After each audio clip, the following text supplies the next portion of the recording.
అండి ఇంకో పెసరపప్పు బొబ్బరపప్పు పుణుకులు ఇలా తయారు చేసే విధానం చూపిస్తున్నాము.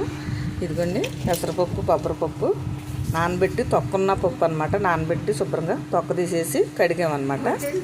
శుభ్రంగా కడిగిన తర్వాత మళ్ళీ మనం రుబ్బుతానికి మెసల్లో వేసుకుంటే మనకి బాగా వస్తుంది అనమాట. మనం రుబ్బుకున్న మిక్సీలో కన్నా గ్రైండర్లో అయినా మనం రుబ్బుకున్నదన్నా అయితే చక్కగా మనకి బొరబొరలాడుతూ పిండి బాగా వస్తుంది అనమాట. ఈసారి గ్రైండర్లో కూడా మీకు వేసి చూపిస్తున్నాను చూడండి. పిండి గ్రైండర్లో వేసినప్పుడు మనకి ఇలా నలుగుతుంది కాబట్టి చక్కగా గుల్లగా వస్తుంది అన్నమాట. ఇదిగో చూడండి, మనం పిండిని ఇలాగా మెత్తగా కొంచెం గట్టిగా రుబ్బుకుంటే పునుకులు బాగా వస్తాయి అన్నమాట గుల్లగా.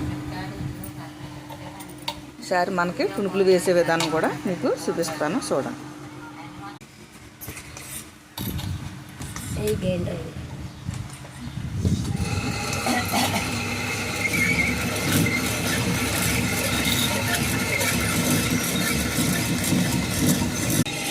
బొబ్బర పునుకులు మనం ఇలా తింటుంది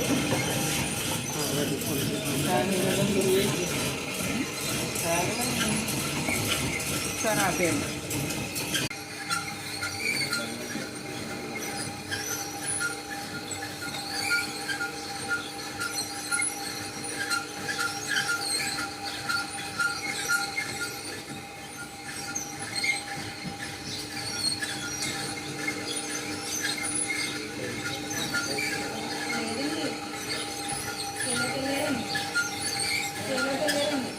ఆపమ్మా.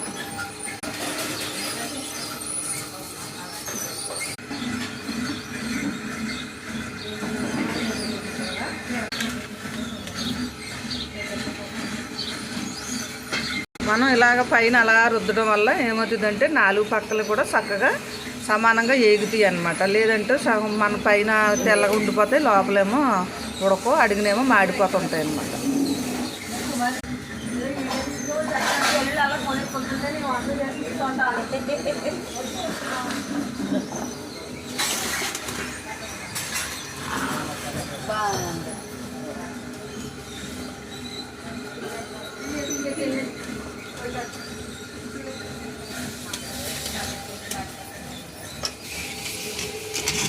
చూసారా చక్కగా కొబ్బరి పుంకులు అనమాట. చాలా గుల్లగా బాగుంటాయి అన్నమాట. ఇవి మనకి టేస్టీగా కూడా.